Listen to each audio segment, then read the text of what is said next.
aunque no es el único que estoy leyendo, también he comenzado a leer y a estudiar Deuteronomio y otras cosas más, pero para la iglesia estamos en Primera de Samuel.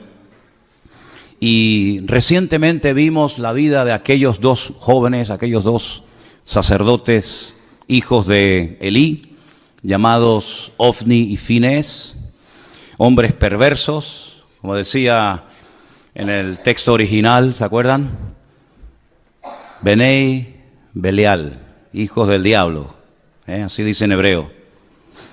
Y qué interesante, cuando terminábamos un culto un día y nuestra hermana Beatriz me decía, tengo un micro secreto, algo que he descubierto de la Escritura, cuando el sacerdote Elí le dice a aquella mujer llamada Ana, digiere tu vino, mujer ebria, ella le dice, yo no soy una hija de Belial, yo lo que soy es una mujer acongojada, con problemas, con luchas internas y con un gran dolor en mi alma, porque hasta el día de hoy he querido ser madre y no he podido.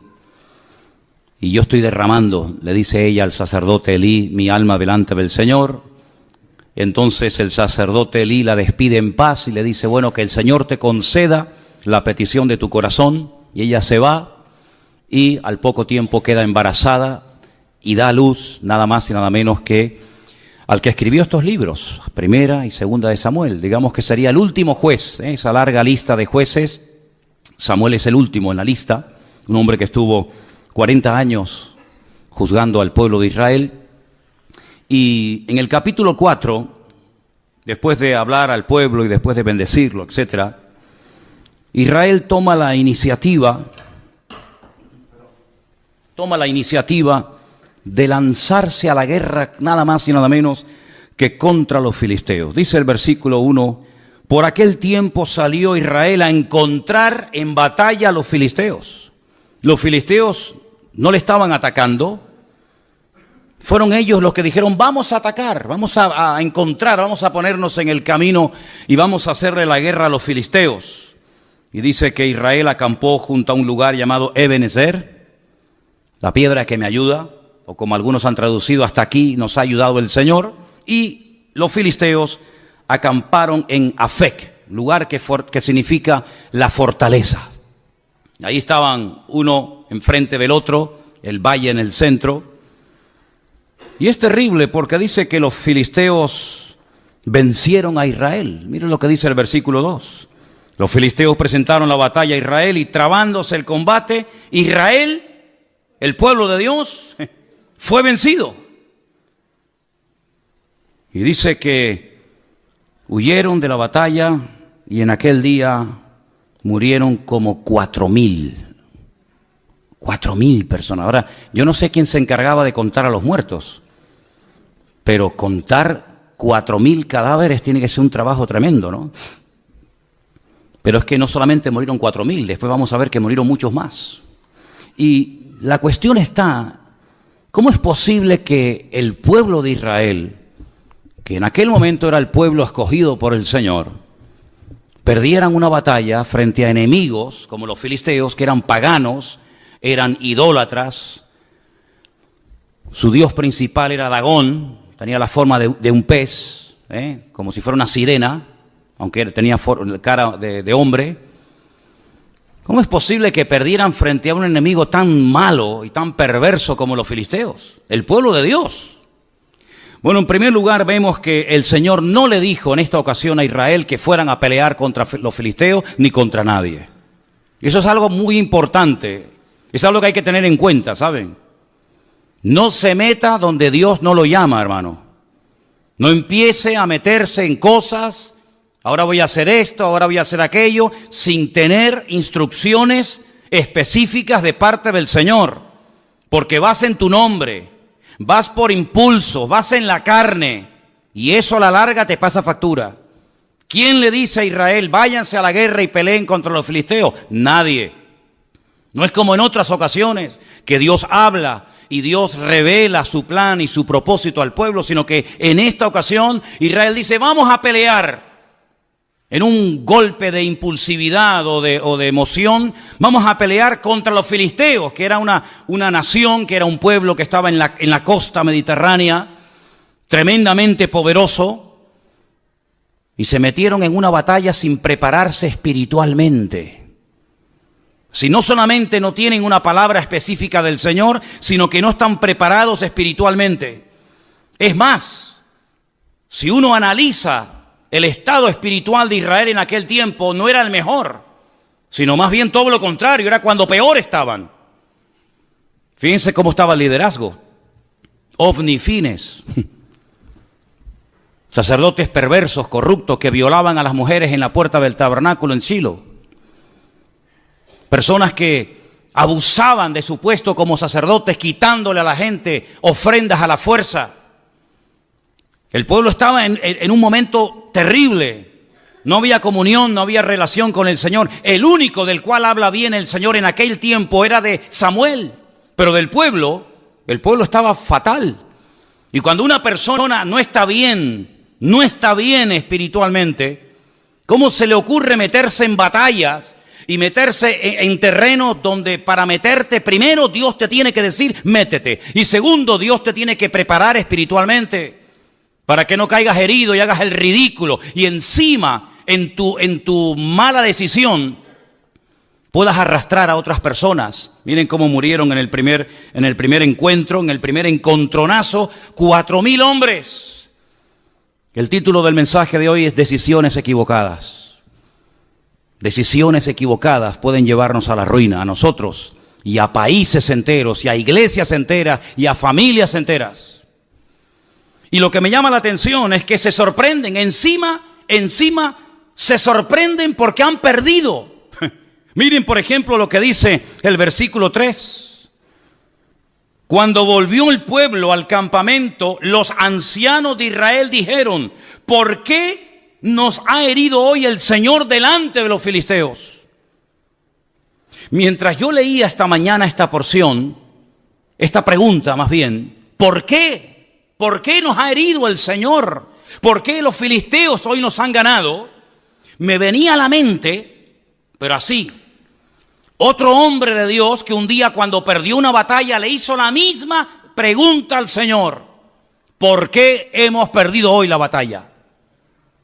Déjenme que les lea un versículo. Preste atención. Josué rompió sus vestidos y se postró en tierra sobre su rostro delante del arca del Señor hasta caer la tarde. Y los ancianos de Israel echaron polvo sobre sus cabezas. Y Josué le dijo al Señor, ¿por qué nos ha vencido hoy el enemigo? La misma pregunta, ¿por qué nos ha sucedido esta tragedia hoy en Israel? ¿Por qué nos has entregado en las manos de los amorreos para que nos destruyan? Ay, Señor, ¿qué le diré? ¿Qué dirán que Israel ha vuelto sus espaldas delante de los enemigos? Porque los cananeos y los moradores de esta tierra oirán y nos van a rodear y borrarán nuestro nombre sobre la faz de la tierra. Y entonces, ¿qué harás tú con tu gran nombre? Pero espérense, la diferencia entre la pregunta que le hace el pueblo de Israel al Señor en 1 Samuel 4 y la pregunta que hace en Josué capítulo 7, Josué al Señor, es muy diferente, porque unos no esperan que Dios responda. Cuando tú haces una pregunta, espérate a que se te responda. No preguntes y respondas al momento, sino infórmate, cerciórate si lo siguiente que quieres hacer es lo correcto o vas a seguir metiéndote más en líos. Sin embargo, con Josué fue diferente, porque él rasga sus vestiduras delante del Señor. Él dice, ¿cómo es posible que ayer le ganamos a los de Jericó, una ciudad inmensa, y hoy nos vamos a pelear contra una población, una localidad muy pequeñita llamada Jai, y perdemos? ¿Cómo es posible que al grande le ganemos y al chico perdamos? Y ahora Dios habla y le dice, escuchen, el Señor le dice a Josué, levántate, ¿por qué te postras sobre tu rostro? Israel ha pecado y aún ha quebrantado mi pacto que yo les mandé, y también han tomado del anatema y hasta han hurtado, han mentido y lo han guardado en sus enseres. Por esto los hijos de Israel no podrán hacer frente a sus enemigos, sino que delante de sus enemigos volverán las espaldas. Por cuanto han venido a ser anatemas, yo no estaré con vosotros. Levántate y santifica al pueblo. Y todos conocemos el resto de la historia de cómo un solo hombre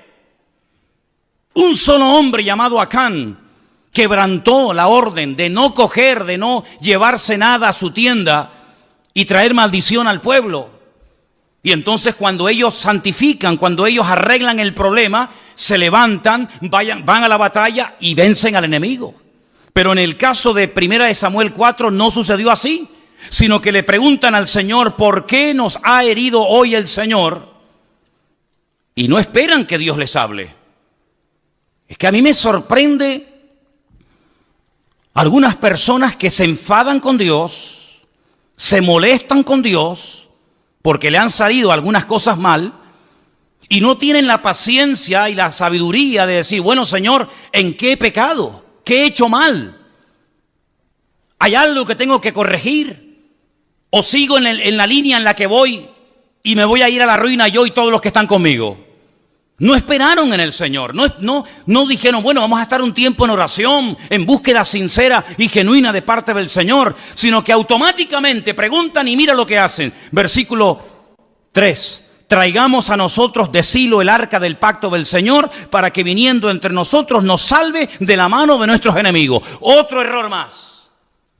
Primer error, ir a la guerra sin que Dios te lo diga. Segundo error, no prepararse espiritualmente. Tercer error, trasladar el arca del Señor sin ningún mandato específico, creyendo que el arca del Señor es una especie de amuleto contra la mala suerte, creyendo que es una especie de talismán, creyendo que es una especie de objeto milagroso o de lámpara de Aladino, que en cuanto haga presencia en el campamento de Israel, todos los problemas se van a solucionar inmediatamente.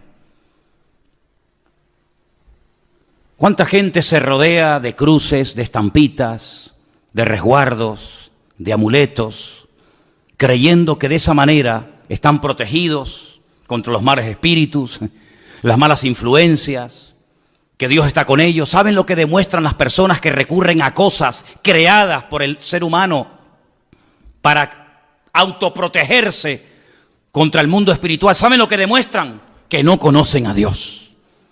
Porque si conocieran a Dios, sabrían perfectamente que Dios no necesita de nada ni de nadie para proteger tu vida y pelear tus batallas.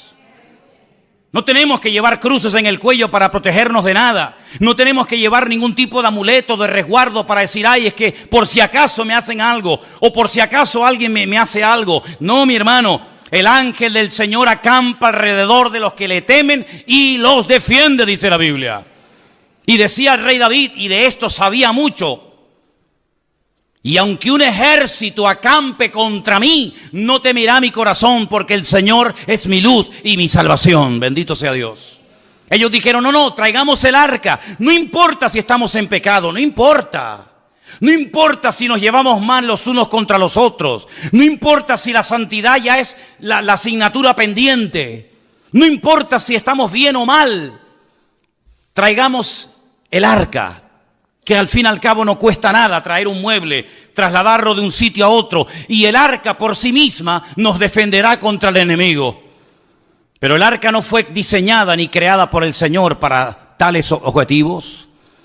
El arca era, digamos, un mueble. Tenemos ahí en la entrada una especie de réplica, ahí tenéis una fotografía de cómo podía ser el arca en aquellos tiempos. En su interior, en esta caja, en este cajón de madera de acacia forrado de oro por dentro y por fuera, se guardaba un poco de maná para recordarle al pueblo de Israel que Dios había suplido milagrosamente durante muchos años el alimento en el desierto. Se guardaban las tablas de los 10 mandamientos, las que rompió Moisés la primera vez y la segunda, que estaban intactas en su interior. Y también la vara de Aarón también se guardaba cerca de este arca. Era un mueble de oro. Arriba pueden ver, en la parte de arriba, entre las alas de los querubines, estaba lo que llamaban el propiciatorio, y era el lugar en donde entraba el sumo sacerdote una vez al año y derramaba la sangre de un sacrificio que previamente había hecho en la entrada, y allí oraba y allí intercedía para que Dios protegiera al pueblo de Israel durante un año más, hasta el próximo día del Yom Kippur, el día del perdón. Tremendo. Parece que el pueblo de Israel no termina de aprender la lección. No es la primera vez que recurren a un objeto creado, no es la primera vez que recurren a un objeto depositando su fe en el objeto más que en el Dios del objeto. Ya lo habían hecho en el monte Sinaí, ¿se acuerdan? Cuando dice la Biblia que según ellos, Moisés tardaba mucho. No sabían qué había ocurrido con el varón de Dios. Y entonces dijeron, mira, como no sabemos lo que ha pasado con este hombre, si está vivo, si está muerto, si vendrá o no vendrá más, vamos a hacernos unos dioses que nos vuelva otra vez a llevar por el desierto y volvamos otra vez a Egipto. Y dice la Biblia que Aarón, el hermano de Moisés, le pidió a la gente que les diera zarcillos y pendientes de objetos de oro, y lo fundieron y le dieron forma, y dice que hicieron un becerro de oro. Y entonces le dijeron, este es el Dios que te sacó de Egipto. Y cuando Moisés baja de la montaña se encuentra aquel espectáculo vergonzoso y les dice, ¿qué habéis hecho? Y Aarón, tratando de justificar lo injustificable, les dice, no sé, yo cogí el oro, lo eché en el fuego y salió esto. Así dice, léanlo. Yo eché el oro y de repente, no sé, ¡pum!, apareció así de la nada este becerro de oro. Y Moisés se indigna y rompe las tablas de los 10 mandamientos y tiene que otra vez volver a subir a la montaña, porque ellos lo que querían era tocar, ellos lo que querían era ver a ese Dios, que no era ese Dios ni mucho menos, ¿verdad? Ya también lo hicieron en la época de Gedeón. No sé si se acuerdan ustedes que Gedeón hizo un efod, que al final terminaron adorándolo. No sé si recuerdan la historia de cuando Moisés peca por murmuración en el desierto y mueren miles de personas. Y el Señor le dice que haga una serpiente de bronce y que la clave en un asta para que la gente cuando la mire, detrás de todo esto hay una explicación extraordinaria. Y dice que aquella serpiente de bronce en los tiempos de los reyes le presentaban incienso y fue objeto de adoración hasta que tuvieron que despedazarla. Y así el hombre tiene siempre como una tendencia a agarrarse a cosas. Y alguien dijo que potencialmente todos los seres humanos tenemos tendencia a la idolatría. Parece mentira. Hay gente que dice, no, yo no adoro a nadie, sí, pero luego pero tus hijos los adoras, ¿verdad? O adoras tu casa, o adoras tu trabajo, tu coche, o tus pertenencias.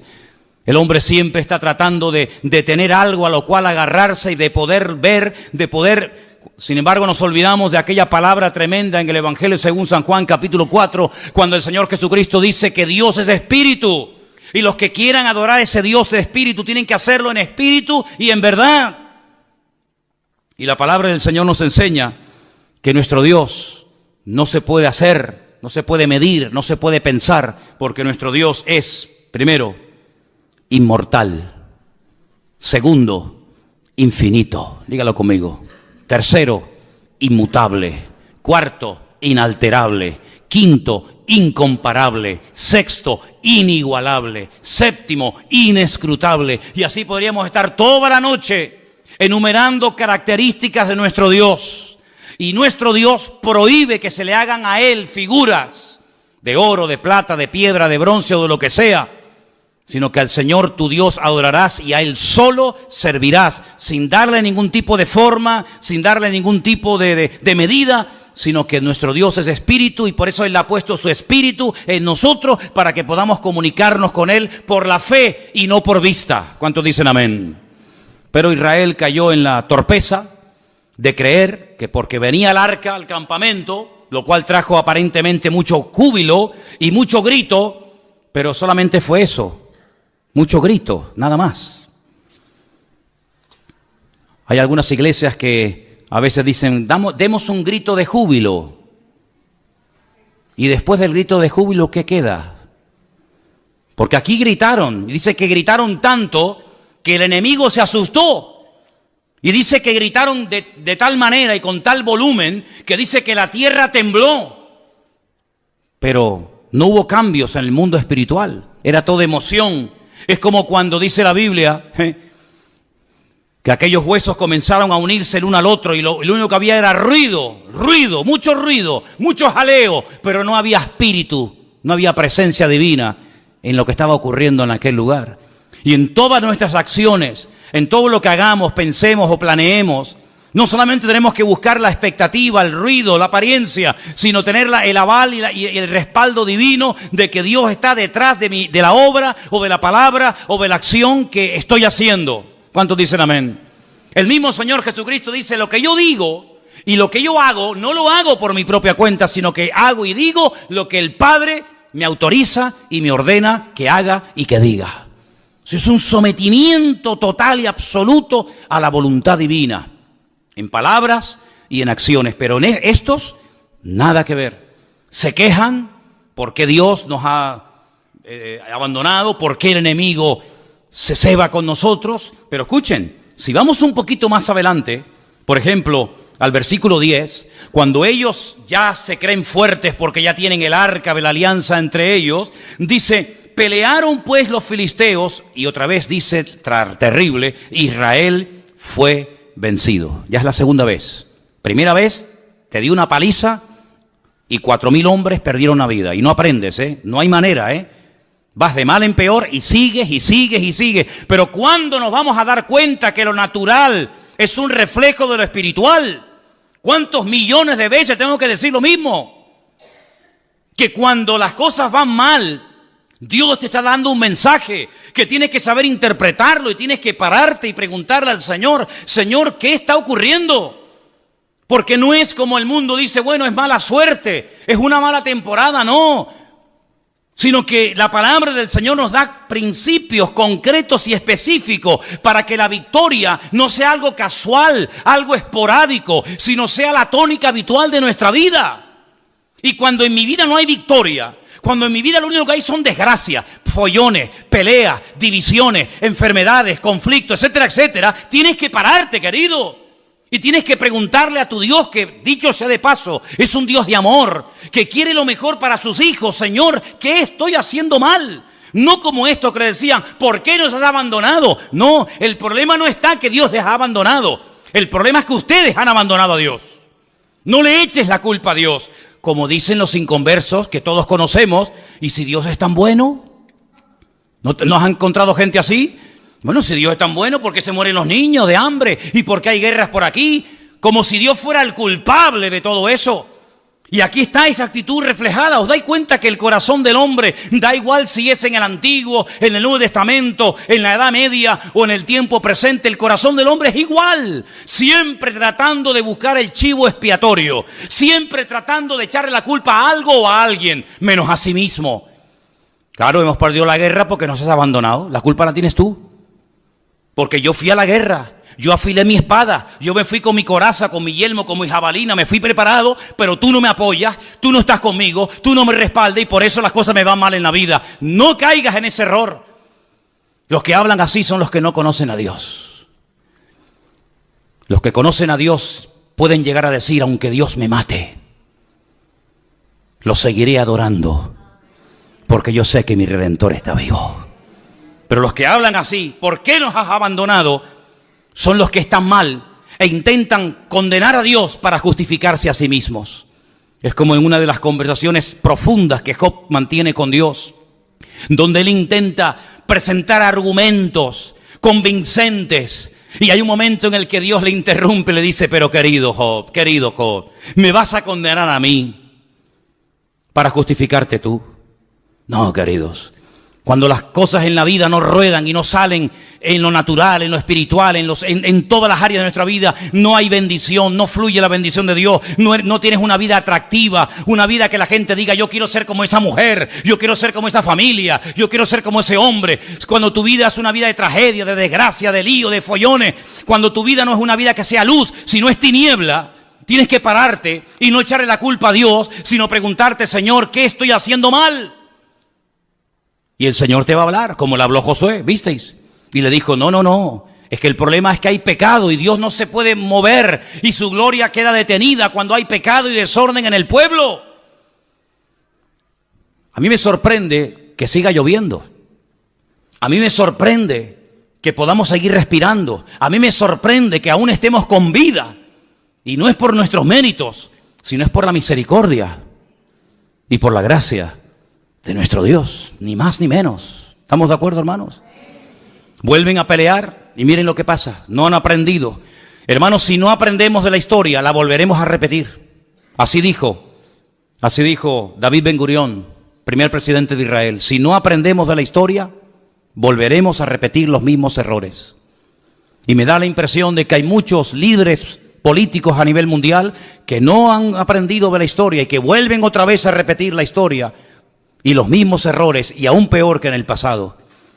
Pelearon los filisteos, Israel fue vencido, huyeron cada cual a sus tiendas y fue hecha muy grande mortandad, pues cayeron de Israel 30.000 hombres de a pie. Primeramente habían caído 4.000, ahora 30.000, ya van 34.000 muertos. Pero cuando tú abres una brecha al pecado, el pecado siempre va más, es como un cáncer. El cáncer no va menos. El cáncer cada vez va más, amigo. Y si empezó de una forma muy sencillita y ahí prácticamente inapreciable, como no se actúe inmediatamente, eso se va a extender y cuando quieras meterle mano es demasiado tarde. No solamente ya han muerto 34.000 hombres, pero 34.000 hombres significa, no digo todos, pero muchos tendrían hijos. ¿Cuántos miles de niños quedaron en aquel tiempo huérfanos por una mala decisión? ¿Cuántas viudas? Porque la mayoría de estos hombres que iban a la guerra eran mayores de 20 años. De hecho, si no tenían 20 años o más, no podían ir a la guerra. Y a esas edades, la mayoría de los hombres ya estaban casados. Es decir, que no solamente quedaron miles de niños huérfanos, sino miles de mujeres quedaron viudas por una mala decisión. Pero no solamente fue eso, sino dice que en aquel segundo encuentro de Israel contra los filisteos, los dos hijos del sacerdote Elí murieron, Ofni y Fines. Versículo 17. El mensajero dijo: Israel huyó delante de los filisteos, y también fue hecha gran mortandad en el pueblo, y también tus dos hijos, Ofni y Fines, fueron muertos, y el arca de Dios ha sido tomada. Ya están muriendo hijos por culpa de los padres.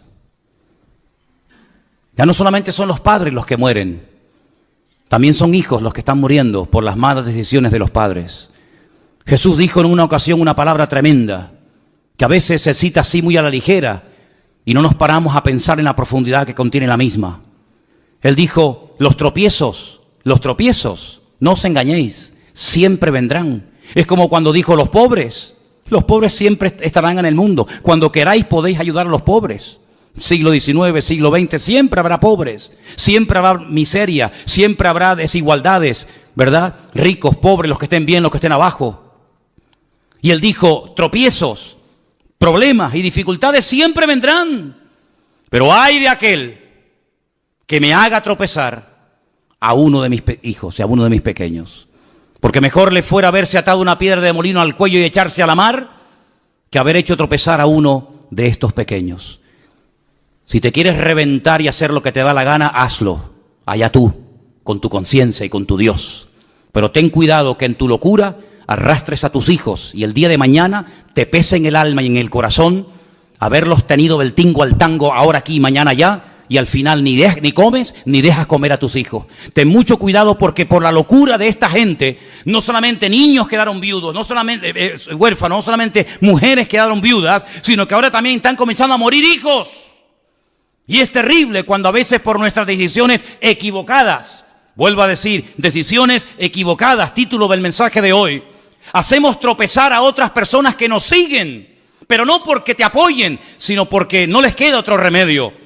Pero no te olvides que el que te siga a la fuerza algún día te abandonará, porque los que nos tienen que seguir a nosotros no es por la fuerza, no es por la presión, sino es por la convicción. También seguían a Saúl, pero dice que le seguían temblando de miedo, pero sin embargo dice que había muchos que seguían a David desarmados, pero porque tenían una confianza tremenda en su líder, porque sabían que era el hombre más cerca del corazón de Dios. ¿Te das cuenta? 34.000 muertos. Miles de niños huérfanos, miles de viudas solas, los hijos del sacerdote muertos. Pero hay más todavía, hay más todavía, porque no doblan su corazón delante de Dios, porque no se humillan, y cuando no se humilla el pueblo, cuando no pide perdón, el diablo se ceba y el diablo va por todas y ahora les roba el utensilio más sagrado en toda la historia del pueblo de Israel, el arca del pacto, el Aarón Berit, el arca del pacto. Esa palabra pacto en hebreo es Berit. Es una palabra sagrada, es una palabra que tiene una connotación espectacular, porque un pacto no es un contrato. Un contrato se quiebra, se rompe cuando uno de los dos no cumple las condiciones. Pero los pactos que Dios ha hecho no se quiebran. Los pactos de Dios son eternos. Y ellos traen ese mueble que es el símbolo, es la representación física, tangible y visible de un pacto que un Dios eterno ha hecho con un pueblo que le está siendo infiel. Y lo que recurren es al tipo, al símbolo, en vez de al Dios del pacto. Qué tremendo cuando aquella mujer llamada Helena se dedicó a ir por Tierra Santa, sobre todo por Jerusalén, buscando reliquias. Era la madre de Constantino, supuestamente el primer emperador romano convertido o que reconoció y admitió el cristianismo como la religión oficial del Imperio Romano. Y fue a Jerusalén y comenzó a buscar el lugar donde Cristo había muerto. Y fue a Jerusalén buscando la túnica que le habían quitado los romanos cuando estaba clavado en la cruz. Y fue a Jerusalén tratando de encontrar astillas de aquella cruz y los clavos y las espinas y las sandalias y esto y aquello. Y ahí comenzó todo un negocio y toda una parafernalia litúrgica y religiosa acerca de cosas, ¿verdad? Y la gente hasta el día de hoy adora y se agarra y se aferra a cosas, al fin y al cabo creadas por el ser humano. Y cuando vamos a Israel yo le digo a la gente, ¿y qué más da? ¿Qué más da? Si sobre esa piedra el Señor se inclinó, se sentó o lloró, ¿qué más da? No deja de ser una piedra, no adoremos las cosas, adoremos al que vive por los siglos de los siglos, amén. Sin embargo, el hombre, como dije antes, tiene una tendencia brutal a la idolatría. Y si no tiene nada o a nadie a quien adorar, recurre a la peor de todas las idolatrías, que es la egolatría, que es adorarme a mí mismo y decir yo soy el dueño, yo soy el Dios. Y encima le digo al verdadero Dios, tú no existes, el que existe soy yo. Esa es la peor de las idolatrías. Y esto es lo que le pasó al pueblo de Israel, un pueblo que tenía que ser cabeza y se convirtió en la cola y en el hazmerreír de los filisteos en aquella época. Quiero que volvamos a ver esa imagen donde veíamos el territorio que ocupaban los filisteos en aquella época. Esa franja mediterránea larga, de más de 50 kilómetros de largo, en color rojo, era el territorio que en aquellos tiempos ocupaban los filisteos. Los filisteos no eran originarios de allí, no. Los filisteos eran un pueblo, la mayoría de los historiadores dicen que puede ser que vinieran de la isla de Creta, no eran oriundos de Canaán, eran de otro lugar que decidieron trasladarse en barco y tomar posesión de esas ciudades tan importantes que hasta el día de hoy existen. Por ejemplo, tal vez la ciudad más famosa que tenía los filisteos en aquel tiempo, que sigue existiendo hoy en día, es la ciudad de Gaza. ¿Quién no ha oído hablar de la franja de Gaza?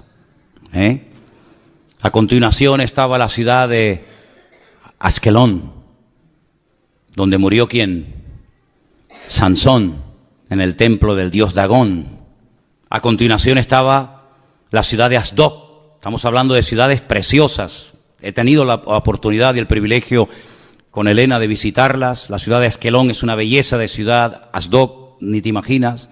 A continuación estaba Ecrón y a continuación estaba Gat. Son las 5 ciudades de los filisteos. Las 5 piedras que David cogió del arroyo era para matar a los 5 gigantes de las 5 ciudades más importantes del Mediterráneo, en aquel tiempo dominadas por los filisteos: Gaza, Asdod, Askelón, Ecrón y Gat.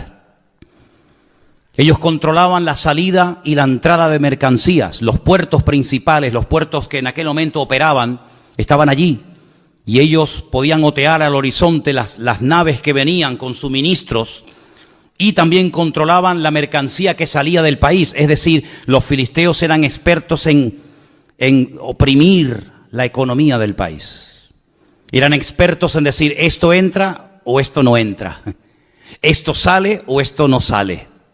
Es decir, no eran enemigos que solamente peleaban cuerpo a cuerpo con Israel, sino eran enemigos que atacaban el suministro de mercancías, ¿verdad? Toda la infraestructura de los filisteos era precisamente evitar que económicamente el país prosperara, porque ellos eran los que permitían o impedían que las mercancías entraran o salieran del país.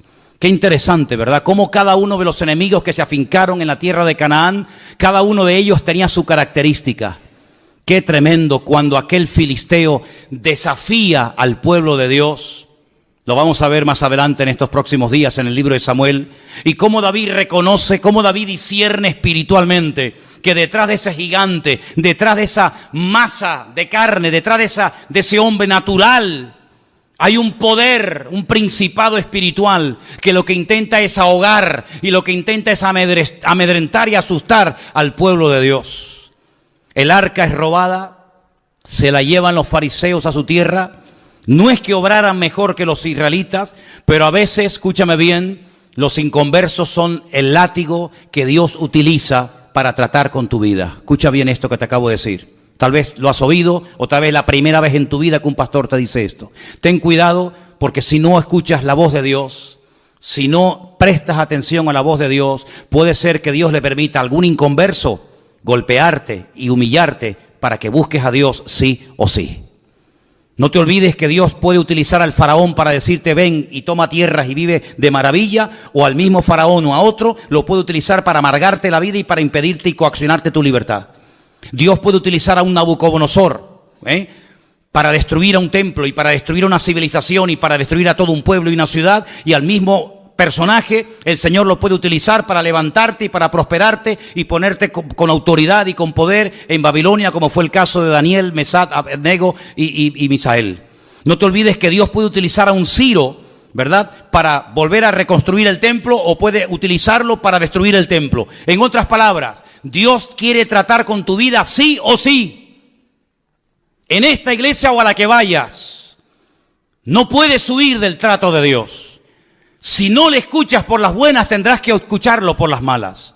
Si no le atiendes por lo espiritual, te tocará la fibra física, y si no la mente, y si no la economía, y si no la familia, pero sí o sí, Dios no se va a detener, sino que Dios tiene un propósito y un diseño para nuestra vida, y Él puede utilizar al jefe que te paga no pagándote, o puede utilizar al jefe que te paga para bendecirte y para ayudarte, o para amargarte la existencia y la vida, y puede utilizarlo para ponerte en el puesto de trabajo que anhelas y quieres tener, o para ponerte en el sitio donde jamás en tu vida te gustaría entrar y pisarlo. En otras palabras, Dios puede utilizar el martillo, la mula, el perro, el sol, la luna, las estrellas o lo que haga falta.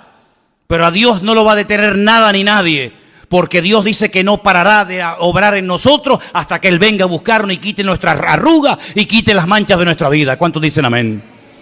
Por eso, queridos hermanos, entremos por las buenas en el trato de Dios, porque yo dije en una ocasión, y creo que algunos lo recordarán, que al listo, con una simple mirada, capta el mensaje. Pero al tonto, ni tirándole piedras, se entera de la película. Era como antiguamente, los padres miraban a los hijos y le transmitía telepáticamente un mensaje que el chiquillo interpretaba al momento.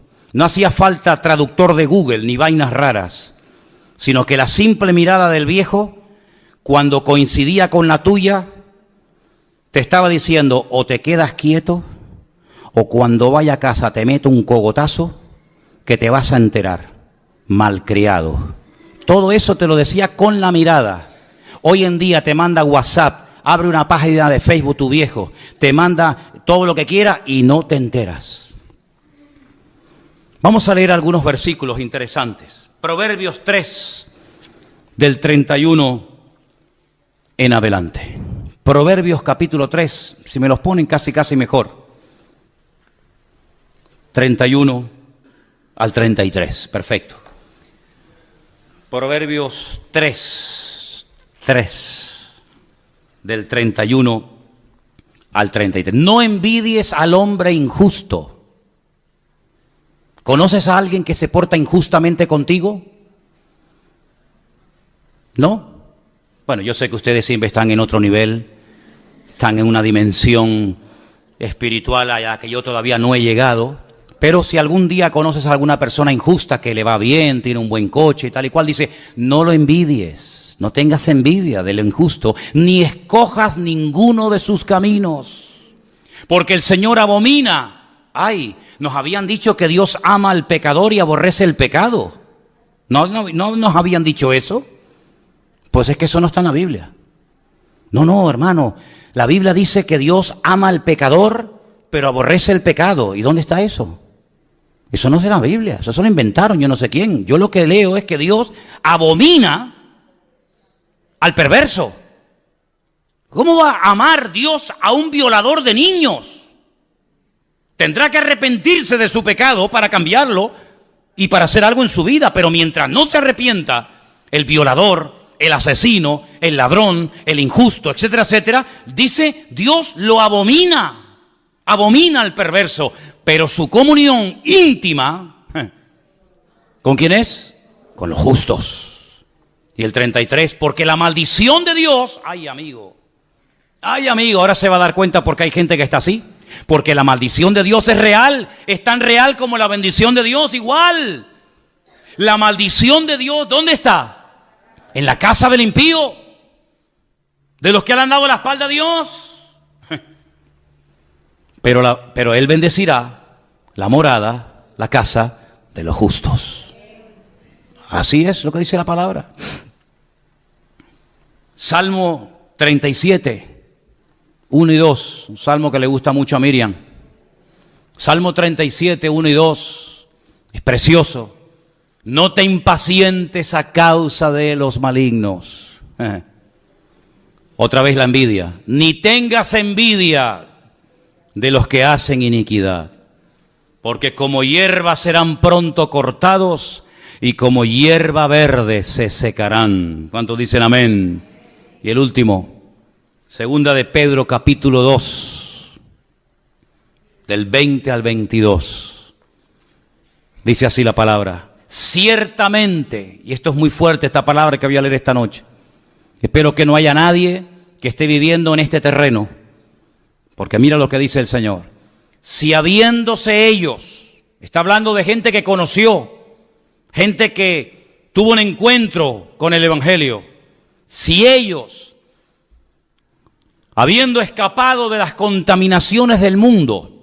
¿Y cómo escaparon del sistema de valores del mundo? Como dice ahí, de las contaminaciones del mundo. ¿Cómo lo hicieron? Por el conocimiento del Señor y Salvador Jesucristo. Así escaparon de ese mundo. No por fuerza de voluntad. No porque dijeron, bueno, yo me voy a proponer no juntarme con gente mala, voy a intentar cambiar. No es por ese sistema. Sino que hay gente que escapó, logró salir de las contaminaciones del mundo por el conocimiento del Señor y Salvador Jesucristo. Eso está bien claro, ¿sí o no? ¿Sí o no? Dice, enredándose otra vez en ellas, son vencidos, claro. Su postrer estado viene a ser peor que el primero. Porque mejor les hubiera sido no haber conocido el camino de justicia, que después de haberle conocido, volverse atrás del santo mandamiento que les fue dado. Pero les ha acontecido lo del verdadero proverbio, que el perro vuelve al vómito y la puerca lavada a revolcarse en el cieno. Ay, amigo, más claro agua, ¿eh? Aunque usted no lea esto en hebreo, ni en arameo, ni en griego, usted lo entiende perfectamente. Yo tengo que decir como pastor, y me gustaría decir todo lo contrario, pero mentiría si lo hiciera, que nunca he conocido a nadie que se haya apartado de los caminos del Señor, que su vida haya sido una maravilla. Si así fuera, más de uno se vería tentado a decir, oye, separándome del Señor, vivo mejor. Pero es que no hay ni la más mínima tentación en los que hemos nacido de nuevo. No tenemos ni la más mínima tentación de separarnos, de dejar a Dios, de darle las espaldas. ¿Saben por qué? Porque no hay ni una sola persona, se llame quien se llame y viva donde viva, que habiendo conocido al Evangelio y al Señor, apartándose de Él, la vida de fuera mejor. Sino que el Señor los compara con un perro que vomita y se vuelve a comer lo vomitado. Y si lo compara con un cerdo que lo lava y en cuanto encuentra basura, se vuelve a revolcar en él. Y dice, y el postrer estado es peor que al principio. Hermano, si usted no entiende esto, yo ya no sé cómo decírselo. En otras palabras, este pueblo quiere arreglar externamente lo que solamente se puede arreglar internamente. Mira, no le estés regalando tantas flores a tu mujer y después la estás engañando con otra. ¿Me entendiste? Toma, mi amor, un ramito de flores. Es que yo no quiero flores, yo quiero tu corazón. Yo quiero tu fidelidad. Mira, te voy a llevar esta noche a cenar. Métete la cena por donde te quepa. Le diría alguna. Yo no quiero que me des cena. Yo lo que quiero es que estés más tiempo en casa con tu mujer y con tus hijos. Así era Israel. No se arrepienten, no buscan de Dios, no viven en santidad, no ponen sus vidas en orden, pero tráiganos el arca, que trayéndonos el mueble se arregla todo. Es como aquellos que dicen, no, yo tengo una Biblia y te enseñan una Biblia así. ¿Y para qué la quieres?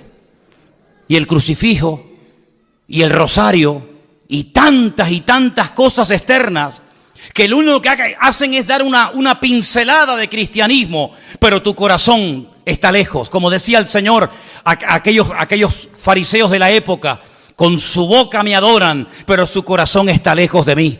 Y su temor de Dios no es más que puro mandamiento aprendido de memoria, de padres a hijos, de generación en generación.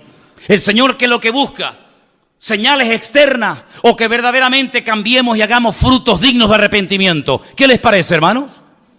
Pues eso es lo que buscaba el Señor en este pueblo, en aquel tiempo, y lamentablemente no lo encontró. Quiero terminar contándoles una historia real de un hombre que era científico y viendo cómo estaba el mundo tan deteriorado, tan en pésimas condiciones, intentó en su laboratorio encontrar la respuesta a los males del mundo. Y ahí estaba de noche y de día con sus fórmulas químicas y matemáticas y esto y aquello, tratando de encontrar algo, no sé, algo, una pastilla, un remedio para los problemas del mundo. Pasaba horas y días, semanas enteras en su laboratorio, tratando de encontrar el remedio para los males del mundo. Y cuando estaba allí metido con todo su trabajo y con toda la faena, de repente entra en el laboratorio su niño pequeño de 6, 7 años, revoltoso, toqueteando, jugueteando con todo. Y el padre sabe que no va a poder seguir trabajando porque el chiquillo era muy inquieto.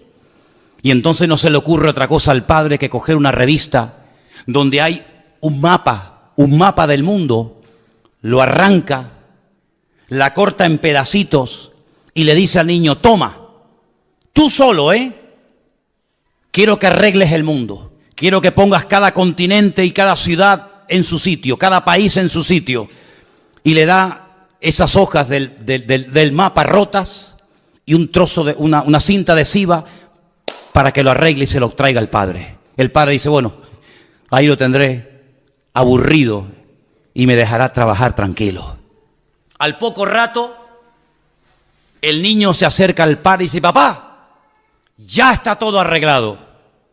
El padre le dice, no puede ser, no puede ser. A ver, muéstrame qué es lo que has hecho. Y efectivamente, le muestra el mapa perfecto, todo pegadito con cinta adhesiva, cada país en su sitio, cada continente en su sitio, todo en su lugar.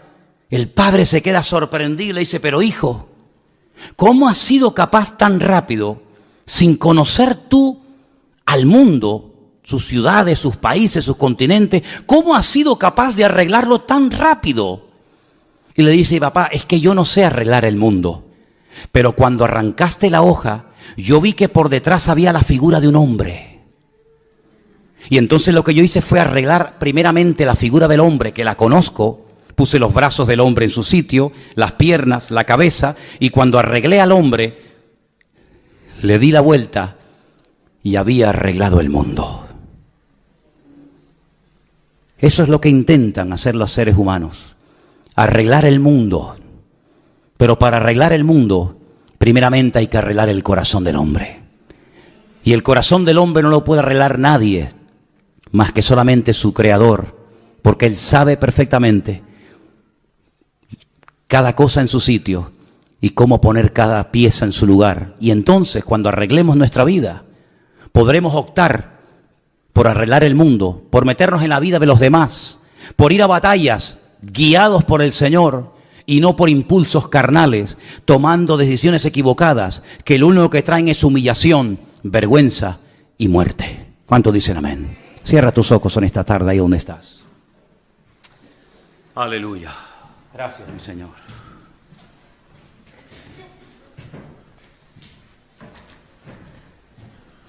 Gloria a tu nombre, Jesús. Bendito sea Dios. Qué bueno eres tú, Señor. Dice la Escritura, yo he venido para darte vida, y vida en abundancia.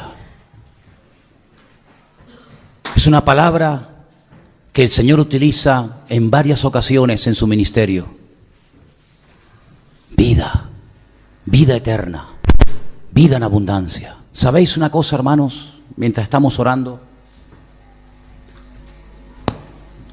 la palabra vida en hebreo, no tiene singular.